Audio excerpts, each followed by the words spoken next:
Hello everyone, स्वागत है आप सभी का अक्षर एकेडमी के ऑनलाइन प्लेटफॉर्म पे। तो जैसा कि आप लोगों को मालूम है कि आपके आने वाले दिनों में एग्जाम्स आने वाले, तो उन्हीं से रिलेटेड हम आप लोगों को यहाँ पे एमसीक्यू सीरीज करवा रहे हैं, जिसका डे 3 आज हम करने वाले हैं। तो बाकी के डे 1 और डे 2 के एमसीक्यूज भी आप जो है चैनल में जाके देख सकते हैं। चलिए तो शुरू करते हैं। और यहाँ पे शुरू करने से पहले मैं आप लोगों को एक इन्फॉर्मेशन दे दूं कि 399 रुपीज़ में हमारी जो है यहाँ पे 15 एमसीक्यू सीरीज चल रही है। 15 एमसीक्यूज की सीरीज चल रही है जो कि आपकी रहेगी अकाउंटेंट असिस्टेंट के लिए। तो आप लोग जो है टेस्ट सीरीज को ज्वाइन करने के लिए हमारे टेलीग्राम चैनल को ज्वाइन कर सकते हैं और वहाँ से आप लोग जो है डिटेल ले सकते हैं हमसे। पर्सनली आप लोग जो है टेलीग्राम चैनल पे हम बात कर सकते हैं, राइट। चलिए तो वक्त ज़ाय किए बगैर हम आपके आज के प्रश्नों की श्रृंखला को आगे बढ़ाते हैं और पहला प्रश्न आप लोगों का सामने ये रहा। फर्स्ट क्वेश्चन कहता है, by the Pitt's India act 1784 the full control of British government was established over the affair of the company. Under this act, the governor of Madras and Bombay were brought under the Governor General of Bengal. कहता है कि Pitt's India act 1784 द्वारा company के कार्यों पर British सरकार का पूर्ण नियंत्रण स्थापित किया गया। इस अधिनियम के तहत मद्रास और बॉम्बे के गवर्नरों को बंगाल के गवर्नर जनरल के अधीन कर दिया गया। उपयुक्त कथन में से कौन सा सही है ना। तो यहाँ पे अगर बात की जाए फर्स्ट स्टेटमेंट की, पहला स्टेटमेंट कहता है तो बिल्कुल सही फर्स्ट स्टेटमेंट कि 1784 में आपका आता है पिट्स इंडिया एक्ट, और इसमें से जो होता है आपका ब्रिटिश गवर्नमेंट जो है अपना कंपनी के काम काजों पर अपना पूरा नियंत्रण कर देती है। जैसे आपको याद होगा कि बीओडी और BOC, board of controller and board of directors, और इसी एक्ट से बोला गया था कि भारत में ब्रिटिशर्स का जितना भी एरिया है, भारत में ब्रिटिशर्स का जितना भी एरिया, उन सभी पर क्या बोला था, ब्रिटिश का कब्जा वाला क्षेत्र बोला गया था। जो इंडिया में जिन एरियाज पर आपके ब्रिटिशर्स ने एक्वायर किया गया था, एक्विजिशन किया गया था, उस एरिया को बोला गया था कि ये आपका आ गया भारत का जो क्षेत्र ब्रिटिशर्स के अंदर आ गया है ना। दूसरा कहता है कि ये वाला एक्ट, भाई ये वाला एक्ट नहीं था वो। The governor of Madras and Bombay were brought under the governor general of Bengal by the act of 1773। तो 1773 का जो एक्ट आया था, रेगुलेटिंग एक्ट आया था, इसके तहत बोला गया था कि जो बंगाल का गवर्नर जनरल है उसके अधीन जो मद्रास और बॉम्बे की जो गवर्नर्स है वो बंगाल के गवर्नर के अंदर होंगे, और बंगाल के गवर्नर को बोला गया था गवर्नर जनरल ऑफ बंगाल। और इसी क्रम में आपके कौन थे, वॉरेन हेस्टिंग आपके बंगाल के गवर्नर जनरल थे, है ना। तो पहला स्टेटमेंट सही है, दूसरा स्टेटमेंट इसमें गलत हो जाएगा। चलिए आगे बात करते हैं आपके नेक्स्ट क्वेश्चन की ओर। और सेकंड क्वेश्चन कहता है आपका Who among the following was the last Governor General appointed by the East India Company in India at the first Viceroy of India? बोला जा रहा है कि कौन भारत में ईस्ट इंडिया कंपनी द्वारा नियुक्त अंतिम गवर्नर जनरल तथा भारत का प्रथम वॉइसरॉय था, है ना। तो लॉर्ड कैनिंग जो आपके लास्ट गवर्नर जनरल थे आपके लास्ट, और इनका कार्यकाल देखा जाए तो 1856 से लेके 1858 तक जो है इनका कार्यकाल रहा था, और उसके बाद इनको जो है भारत का वॉइसरॉय चुना गया था। लॉर्ड कैनिंग को भारत का वॉइसरॉय बना दिया गया था आफ्टर 1857 का रिवॉल्ट के बाद। 1857 का जो रिवॉल्ट होता है उसके बाद 1858 में आपका ब्रिटिश क्राउन सीधा आपका क्या करती है, रूल करती है, जिसके तहत आपके लॉर्ड कैनिंग को क्या बनाया था, वॉइसरॉय बनाया था इंडिया का, है ना। तो पहला जो लास्ट वॉइसरॉय ऑफ इंडिया और फर्स्ट वॉइसरॉय ऑफ इंडिया और last governor general of India कौन थे आपके, लॉर्ड कैनिंग। चलिए आगे बात करते हैं, थर्ड क्वेश्चन की ओर मूव करते हैं। तीसरा क्वेश्चन कहता है The expansion of Indus Valley civilization was not at the bank of which of the following river? निम्नलिखित में से किस नदी के किनारे सिंधु घाटी सभ्यता का विस्तार नहीं हुआ था। तो यहाँ पे बात की जाए ऑप्शंस में दे रखे हमें Chenab, Jhelum, Ganga, Indus.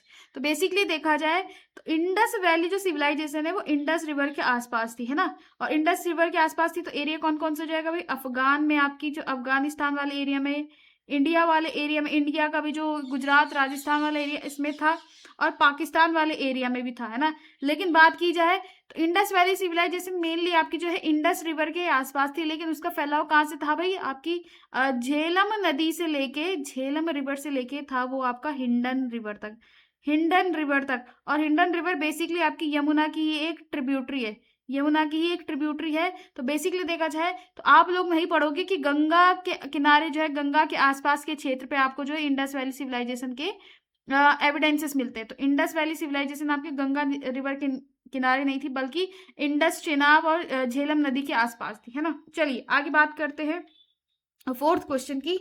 Fourth question कहता है भाई आपका, इन द सल्तनत पीरियड बरीद ए मुमालिक वज, क्या था भाई, सल्तनत काल में बरीद ए मुमालिक कौन थे? क्या वो गुप्तचर विभाग का प्रमुख था, चीफ ऑफ इंटेलिजेंस डिपार्टमेंट, पत्राचार विभाग का प्रमुख यानी correspondence department, chief of naval department नौसेना विभाग था, और चीफ ऑफ स्टेबल्स यानी अस्तबल का प्रमुख। तो यहाँ पे बात की जाए तो बरीद ए मुमालिक आपका जो है चीफ ऑफ इंटेलिजेंस डिपार्टमेंट, गुप्तचर विभाग का प्रमुख था। और यहाँ पे देखेंगे, ध्यान देंगे, पत्रचार विभाग का प्रमुख, पत्राचार विभाग का प्रमुख था आपका दीवान ए ईसा, दीवान ए इंसा, दीवान ए इंसा, दीवान ए इंसा, है ना। और अस्तबल का था आपका आमिर ए अफ्तुक, आमिर ए अफ्तुक, सॉरी आमिर ए आखुर, आमिर ए आखुर, आमिर ए आखुर आपका जो है अस्तबल विभाग का प्रमुख था। क्लियर। चलिए आगे बात करते हैं नेक्स्ट फिफ्थ क्वेश्चन की। And your fifth question is, पांचवें प्रश्न की हम बात करते हैं। और पांचवा प्रश्न कहता है भाई कि which of the following major architectures was not build by Shahjahan, निम्न में से कौन सा प्रमुख स्थापत्य शाहजहां द्वारा नहीं बनवाया गया था? तो यहाँ पे बात की जाए ताजमहल, रेड फोर्ट, आगरा, जामा मस्जिद। तो आपको पता है ताजमहल भी बनाया था आपके शाहजहां ने, रेड फोर्ट बनाया था आपके शाहजहां ने, बिल्कुल सही बात।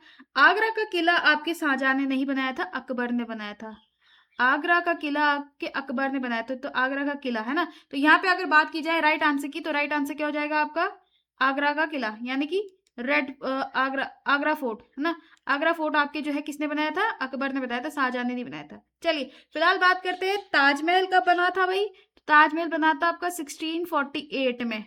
रेड फोर्ट कब बना था आपका, ये भी आपके 1648 में बना था।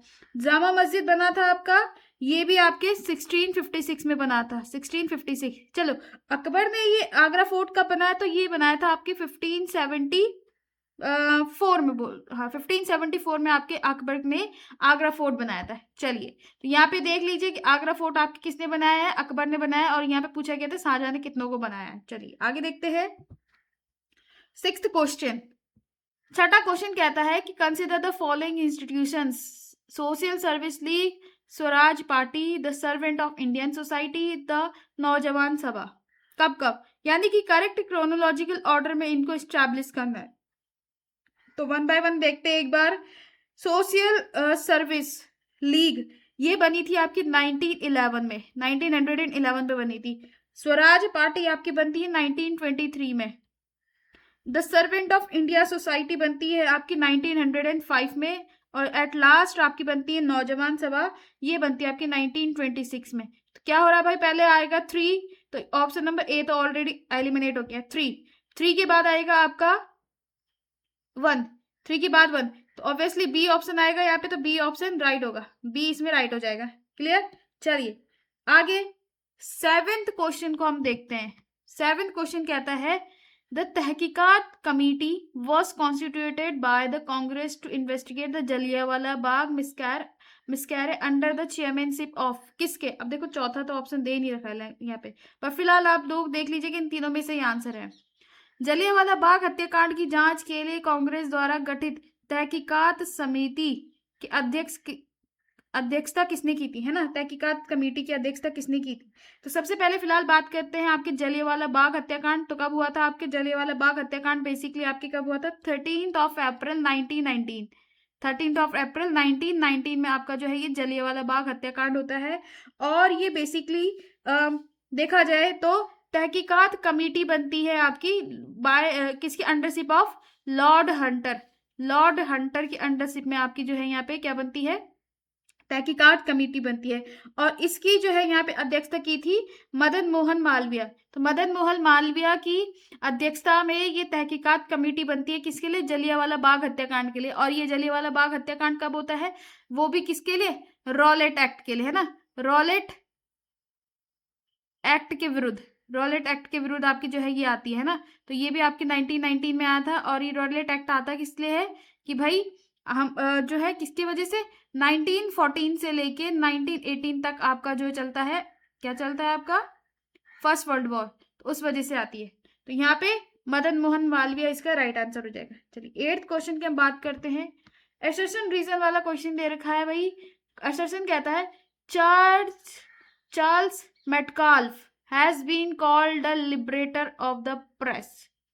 Metcalfe had implemented the Liberation of the Indian Press Act. Select the correct answer using the codes given below. अभिकथन, चार्ल्स मेटकॉफ को प्रेस की मुक्तिदाता कहा गया है। मेटकॉफ ने भारतीय प्रेस मुक्ति अधिनियम लागू किया था।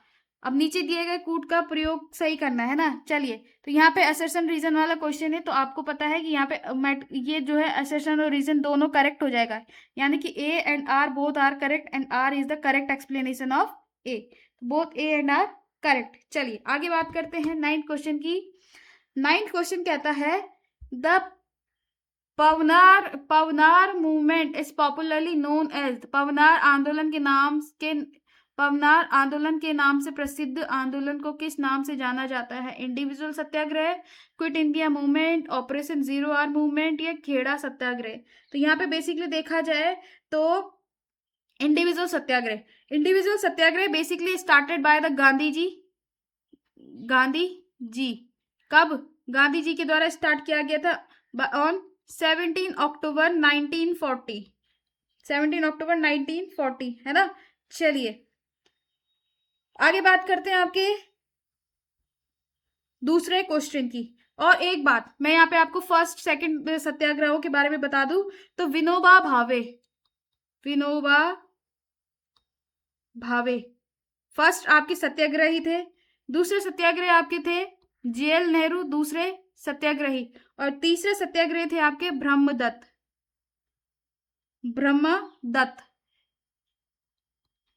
तो फर्स्ट सत्याग्रही, सेकंड सत्याग्रही, थर्ड सत्याग्रही, इस तरीके से फर्स्ट सेकंड थर्ड के बारे में क्वेश्चन पूछा जाता है। तो पहला सत्याग्रही आपके जो है विनोबा भावे थे, दूसरे जवाहरलाल नेहरू थे, तीसरे ब्रह्मदत्त थे। ठीक है, चलिए आगे बात करते हैं 10th क्वेश्चन की। 10वां क्वेश्चन कहता है कि after the third Anglo Maratha war the hereditary post of Peshwa was abolished. Peshwa Bajirao was the last Peshwa. तृतीय आंग्ल मराठा युद्ध के बाद पेशवा का वंशानुगत पद समाप्त कर दिया गया। पेशवा बाजीराव द्वितीय अंतिम पेशवा थे। तो बताइए इसमें कौन सा सही होगा? तो both A and B are correct, A and B are दोनों करेक्ट है। चलिए और चलो एक बार और बता भी देते हैं कि 1817 से लेके 1819 तक आपकी जो है क्या चलती है? ये थर्ड एंग्लो वॉर चलती है, थर्ड एंग्लो मराठा वॉर चलती है आपकी। चलिए आगे बात करते हैं 11th की। अच्छा 11th क्वेश्चन में देखेंगे विच one of the following pair is not correctly match, है ना। मैच द फॉलोइंग वाला बताना है यहाँ पे। तो देखा जाए कि आजीवक मक्खीलाल गोसाल, दूसरा वारकरी नामदेव, धारकरी रामदास, रामावत रामानुज। तो यहाँ पे बताना है कि इनमें से कौन से जो है यहाँ पे संप्रदायक है और संस्थापक है ना। तो क्या क्या बताना है? अगर मैं बात करूं आजीवक मक्खीलाल गोसाला भी सही है, वारकरी नामदेव भी सही है, धारकरी रामदास भी सही है, लेकिन ये वाला गलत है। रामानुज जो है यहाँ पे अगर मैं बात करूं तो रामानुज जो है श्री वैष्णव की है। रामानुज जो है श्री वैष्णव होना चाहिए, रामानुज। तो डी वाला इसमें गलत है, डी वाला डी वाला गलत है, तो इसका मतलब क्वेश्चन का राइट आंसर डी वाला हो जाएगा। चलिए 12th की बात करते हैं। 12th क्वेश्चन कहता है आपका Which one of the following administrative department of Sultanate period was not related to Firoz Shah Tughlaq? FST यानी फिरोज शाह तुगलक से रिलेटेड बताना है। सल्तनत काल का निम्नलिखित में से कौन सा प्रशासनिक विभाग फिरोज शाह तुगलक से संबंधित नहीं था? दीवाने बदगान, दारुल सफा, दीवान ए कोही, दीवान ए इस्तियाक। तो यहाँ पे अगर बात की जाए तो दीवान ए कोही, सी वाला रिलेटेड है किससे? मोहम्मद बिन तुगलक से। सी वाला आपका किससे रिलेटेड है? दीवान ए कोही, दीवान ए कोही। और दीवान ए कोही को मेनली जो है आमिर ए कोही भी बोला जाता है। आप लोग कई बुक्स में आमिर ए कोही भी देखने को मिलेगा आपको, आमिर ए कोही। तो आमिर ए कोही मेनली ये क्या है आपके दीवान ए कोही, और आमिर ए कोही आपके जो है मोहम्मद बिन तुगलक से रिलेटेड है। बाकी सारे दीवाने बदगान, दीवान सफा और दीवान इस्तकीन, ये सब जो है आपके किससे रिलेटेड है? फिरोज शाह तुगलक से रिलेटेड है। केवल दीवाने को ही आपका जो है एमबीटी से रिलेटेड है। चलिए आगे बात करते हैं 13 क्वेश्चन की। 13 क्वेश्चन क्या कहता है आपका? 13 क्वेश्चन कहता है कि मैच द फॉलोइंग, है ना, मैच द फॉलोइंग करना है। विशिष्टता द्वैतवाद रामानुजाचार्य, द्वैतवाद माधवाचार्य, सुद्वैतवाद बल्लवाचार्य। उपयुक्त सही सुमेलित है। तो यहाँ पे देखना में कि कौन सा इसमें सही सुमेलित है। तो यहाँ पे देखा जाए चारों जो है सही सुमेलित है, यानी कि ऑल 3 आर करेक्टली मैच। तो इसमें हो जाएगा all the above are correctly matched. चलिए 15 की हम बात करते हैं। 15 क्वेश्चन कहता है आपका, who among the following is not known as the member of Bombay triumvirate की बात की जा रही है ना यहाँ पे। तो फिरोज शाह मेहता, जीडी देशमुख, केटी तेलंग और बदरुद्दीन तैयब जी। तो यहाँ पे बेसिकली देखा जाए तो इसमें हो जाएगा आपका जीडी देशमुख। और इन्होंने ये बनाया था आपके 1885 में, इन्होंने ये बनाया था आपका बॉम्बे ट्रायमिरेट। आपका जो है बेसिकली बनता है 1885 में, जिसमें फिरोज शाह मेहता, बदरुद्दीन तैयब जी और केटी तेलांग थे। ठीक है, चलिए आगे बात करते हैं 15 की। 15 क्वेश्चन कहता है आपका, which poet of the Iranian Persian verse style was appointed court poet by the Shah Jahan? ईरानी फारसी काव्य शैली को के किस कवि को शाहजहां ने राजकीय कवि नियुक्त किया?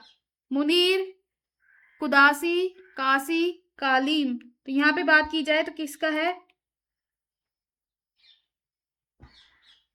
बात की जाए मुनीर, कुदासी, कासी या कलीम। तो यहाँ पे आंसर क्या हो जाएगा? कलीम। कलीम को जो है आपके राजकीय पोएट के रूप में जो है किसने, ये एक ईरानी पार्सियन व्यक्ति था जिसको जो है शाहजहां के द्वारा जो है नियुक्त किया गया था। और बेसिकली देखा जाए तो Shahjahan is also called as the golden age of architecture. इसको जो है क्या, शाहजहां को क्या बोला जाता है?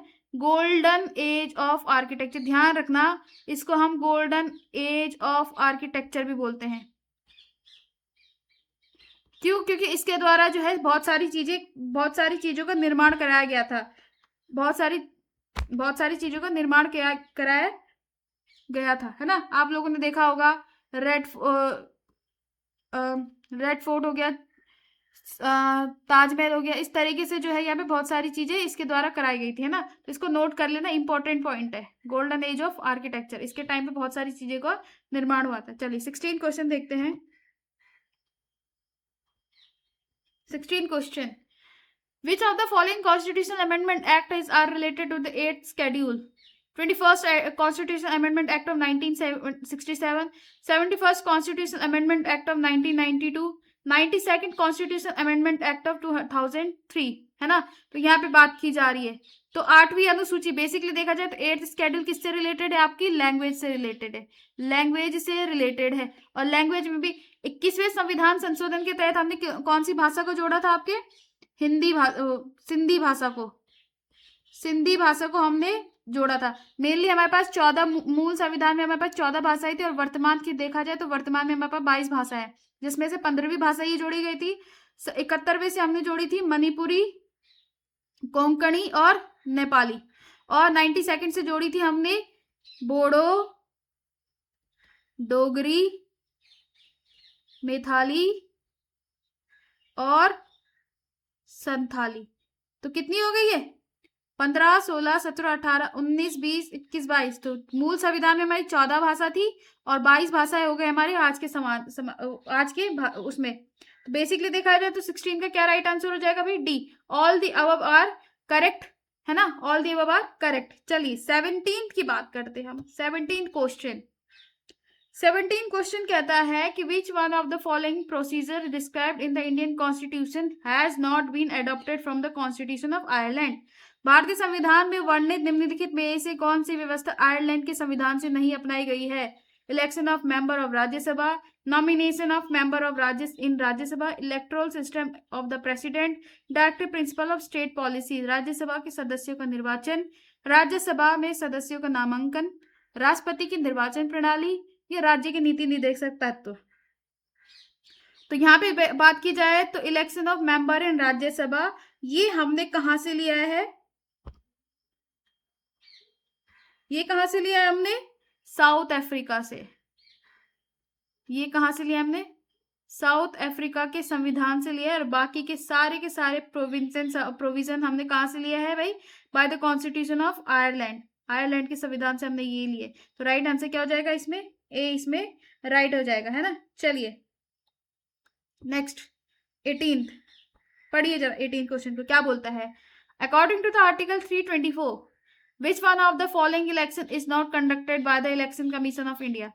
अनुच्छेद 324 के अनुसार निम्न में से किस चुनाव का संचालन भारत निर्वाचन आयोग द्वारा नहीं किया जाता है? Panchayat and municipal corporation election, election of member of parliament, election of the member of states legislature, election of president and vice president. तो यहाँ पे बात की जाए तो 18वें का राइट आंसर क्या हो जाएगा भाई? India election commission of India की बात की जा रही है ना। इंडिया का भारत का निर्वाचन आयोग क्या काम करता है? मेंबर ऑफ पार्लियामेंट में, लेजिस्लेटिव में और वाइस प्रेसिडेंट और वाइस प्रेसिडेंट। यानी कि इलेक्शन कमीशन का काम क्या होता है? जो भारत का निर्वाचन आयोग है उसका काम क्या होता है? लोकसभा विधानसभा के चुनाव करवाना, संसद के चुनाव करवाना, यानी कि, है ना, फिर राष्ट्रपति और उपराष्ट्रपति के चुनाव करवाना। लेकिन पंचायत और म्युनिसिपल कॉर्पोरेशन के इलेक्शन करवाना उसका काम नहीं है। ये काम किसका? स्टेट इलेक्शन कमीशन का है। स्टेट इलेक्शन कमीशन का काम क्या है? पंचायत और नगर निगमों का चुनाव करवाना। क्लियर? चलिए आगे बात करते हैं। नेक्स्ट क्वेश्चन की हम बात करते हैं। And your next question is consider the following statement. The vice president is the ex-officio chairman of Rajya Sabha. The vice president is not a member of the Rajya Sabha. The vice president can work as an acting president for a maximum period of 6 months. उपराष्ट्रपति राज्यसभा का पदेन सभापति होता है। उपराष्ट्रपति राज्यसभा का सदस्य नहीं होता है। उपराष्ट्रपति अधिकतम 6 महीने की अवधि के लिए कार्यवाहक राष्ट्रपति के रूप में कार्य कर सकता है। उपयुक्त में से कौन सा कथन सही है? अब देखो ध्यान दीजिए, अब इन चारों में से कौन सा कथन सही है? तो ध्यान दीजिएगा आप लोग। तो क्या हो जाएगा इसमें? डी इसमें राइट आंसर है। सारे के सारे ऑप्शंस किससे रिलेटेड है? बिल्कुल सही है। और हमें बात करूं वाइस प्रेसिडेंट किसमें आता है? आपका आर्टिकल 63। आर्टिकल 63 के तहत आपका ये वाइस प्रेसिडेंट का हमें पद देखने को मिलता है। किसमें? संविधान में। इसका मतलब कैसा हो गया? ये एक संवैधानिक पद हो गया। संवैधानिक पद हो गया किसका? आपका राष्ट्रपति, उपराष्ट्रपति का। चलिए 28 क्वेश्चन बात करते हैं।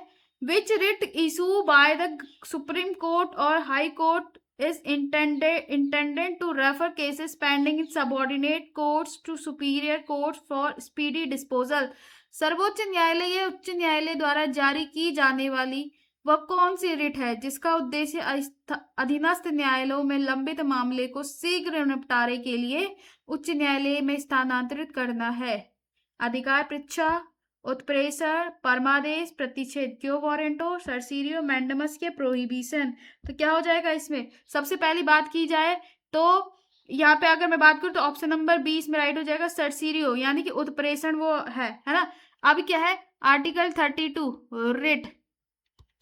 5 प्रकार की रिट होती है। कौन कौन सी? अब यहाँ पे कौन सी नहीं दे रखी? हैबियस कॉर्पस नहीं दे रखी है। हैबियस कॉर्पस नहीं दे रखी। 5 प्रकार की रिट। जिसके लिए आप आर्टिकल 32 के तहत कहा जा सकते हो सुप्रीम कोर्ट और 226 के तहत कहा जा सकते हो हाई कोर्ट। और ये रिट किसके अंदर आता है आपका? पार्ट 3 फंडामेंटल राइट्स के अंदर। तो सर्सीरियो इसमें राइट हो जाएगा। और फंडामेंटल कहां से कहां तक आते हैं आपके? 14 से लेके 32 तक आपके फंडामेंटल राइट्स आते हैं। क्लियर? चलिए आगे बात करते हैं। 21 कहता है according to article 312 all India service were created by the Rajya Sabha. अनुच्छेद 312 के अनुसार अखिल भारतीय सेवाओं का सृजन राज्यसभा द्वारा किस बहुमत से किया जाता है? By 1/3 majority, by 2/3 majority, by simple majority या नन ऑफ दीज। तो किससे किया जाता है भाई? ये तो आपको पता है कि आपका राज्यसभा के पास ये अधिकार है कि वो 312 का प्रयोग करके क्या कर सकता है? ऑल इंडिया सर्विस बना सकता है ना। ऑल इंडिया सर्विस जैसे आपकी IAS और IPS जैसी सर्विसेज होती है, ये है। और अगर मैं बात करूं तो किससे? बाय 2/3 मेजोरिटी से आपका जो है यहाँ पे ऑल इंडिया सर्विसेज का गठन कर सकता है कौन? राज्यसभा, आर्टिकल 312 के तहत। चलिए 22वां प्रश्न की हम बात करते हैं। एंड 22वां प्रश्न आपका कहता है कि which one of the following is not included under the direct principle of state policies। बताना हमें कि right to work, education and public assistance in certain conditions, provision for education for children in the age group of 6 to 14 years, duty of the state to improve public health, conservation and promotion of environment and protection of wild animals, कुछ परिस्थितियों में काम, शिक्षा और सार्वजनिक सहायता का अधिकार, 6 से 14 वर्ष की आयु के बच्चों के लिए शिक्षा का प्रावधान, लोक स्वास्थ्य में सुधार करना राज्य का कर्तव्य, पर्यावरण का संरक्षण एवं संवर्धन तथा वन्य जीवों की रक्षा करना है। तो कौन सा हो जाएगा इसमें भाई? तो यहाँ पे बेसिकली बात की जाए तो नीति निर्देशक तत्वों के सिद्धांत में शामिल नहीं है। तो भाई देखो ये भी शामिल है, ये भी शामिल है, ये भी शामिल है, लेकिन ये आपका एक है फंडामेंटल राइट है आर्टिकल 21A के तहत।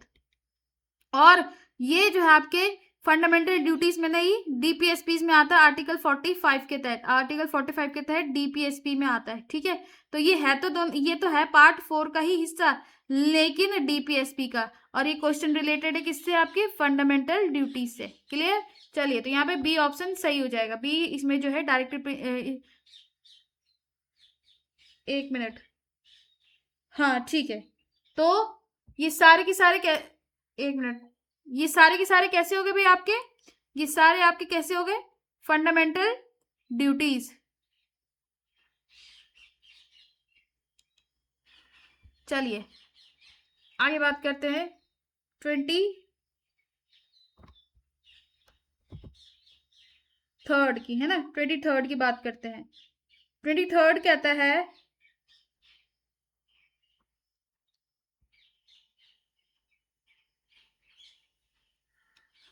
given below are two statements, one is labeled with assertion and other is reason. Attorney General is the full-time legal advisor to the government. Reason देता है his remuneration is determined by the president. Select the correct using the answer. 24 का हमें answer देना है। तो यहाँ पे बात की जाए तो attorney general is the full time legal adviser to government, नहीं, ये नहीं है। तो यहाँ पे अगर बात की जाए तो ए करेक्ट, ए इनकरेक्ट हो, लेकिन आर जो है करेक्ट हो। तो यहाँ पे डी इसमें राइट आंसर हो जाएगा। चलिए नेक्स्ट क्वेश्चन की बात करते हैं। नेक्स्ट 24 क्वेश्चन कहता है rights related to the protection and security of the interest of minorities are mentioned in article 29, 30, 24, 17। अल्पसंख्यकों के हितों के संरक्षण एवं सुरक्षा से संबंधित अधिकारों का उल्लेख। तो यहाँ पे बेसिकली बात की जाए तो कौन सा हो जाएगा इसमें? तो 17 किससे रिलेटेड है आपका, 24 किससे रिलेटेड है, 30, 29। तो ये सारे आर्टिकल्स किस किस चीज से रिलेटेड है ये आप लोग मुझे कमेंट सेक्शन में बताएंगे, है ना। लेकिन फिलहाल हम बात करें इस क्वेश्चन के राइट आंसर की, तो interest of minorities are mention किस में है भाई? आपके आर्टिकल 30 में है। आर्टिकल 29 और 30 आपके किससे रिलेटेड है? माइनॉरिटीज से रिलेटेड है, अल्पसंख्यकों से रिलेटेड है ना। चलिए आगे बात करते हैं नेक्स्ट 25 क्वेश्चन की। Which group has been classified as working population in the population pyramid? जनसंख्या पिरामिड में किस आयु वर्ग को कार्यशील जनसंख्या के रूप में वर्गीकृत किया है? तो बेसिकली देखा जाए तो कौन सी एज के कौन से ग्रुप थे? 15 से 64 वर्ष की आयु के बच्चों को जो है हमने कार्यशील यानी कि वर्किंग पॉपुलेशन के पिरामिड में जोड़ा है। चलिए आगे देखते हैं 26 क्वेश्चन को। 26 क्वेश्चन कहता है आपका, which among the following imposes a greater burden on the poor than the rich. निम्नलिखित में से कौन सा कर अमीरों की तुलना में गरीबों पर उनके संसाधनों के अनुपात में अधिक भार डालता है? तो वो हो जाएगा आपका रिग्रेसिव टैक्स। रिग्रेसिव टैक्स इसमें राइट हो जाएगा। चलिए 27 देखते हैं। 27 कहता है, which among these is not volatile foreign capital. निम्न में से सबसे अधिक अस्थिर विदेशी पूंजी कौन सी है? तो वो है फॉरेन पोर्टफोलियो इन्वेस्टमेंट, विदेशी पोर्टफोलियो निवेश। ठीक है, तो ये कुछ इकोनॉमी के आपके कैसे टॉपिक्स है, स्टैटिक टॉपिक्स है। तो स्टैटिक टॉपिक्स में तो ज्यादा आपको जो है एक्सप्लेनेशन कम होता है, तो ये पॉइंट वाइज क्वेश्चन है। चलिए 29 क्वेश्चन की बात करते हैं। 29 क्वेश्चन कहता है आपका, with reference to the statutory liquidity ratio SLR consider the following. Banks can keep cash, government bonds as well as gold to meet their SLR requirements. SLR is one of the means to finance the government fiscal deficit. वैधानिक तरलता अनुपात के संदर्भ में निम्नलिखित कथनों पर विचार कीजिए। बैंक अपनी SLR आवश्यकता को पूरा करने के लिए नकद, सरकारी बॉन्ड तथा सोना रख सकते हैं। SLR सरकार के राजकोषीय घाटे को वित्त पोषित करने के साधनों में से एक है। तो यहाँ पे बात की जाए तो दोनों के दोनों स्टेटमेंट करेक्ट है। यहाँ पे both 1 and 2 statement are correct. चलिए 30 की बात करते हैं। Which organisation calculate GDP in India. भाई GDP किसकी, बहुत इजी क्वेश्चन है। तो GDP किसके द्वारा कैलकुलेट की जाती है? CSO की फुल फॉर्म क्या होती है आपकी? Central statistics office. सेंट्रल लिख देते हैं एक बार, CSO की फुल फॉर्म होती है आपकी सेंट्रल स्टैटिक्स ऑफिस। और बेसिकली ये CSO किसके अंतर्गत आता है? मॉस्पी यानी कि ministry of statistics and programme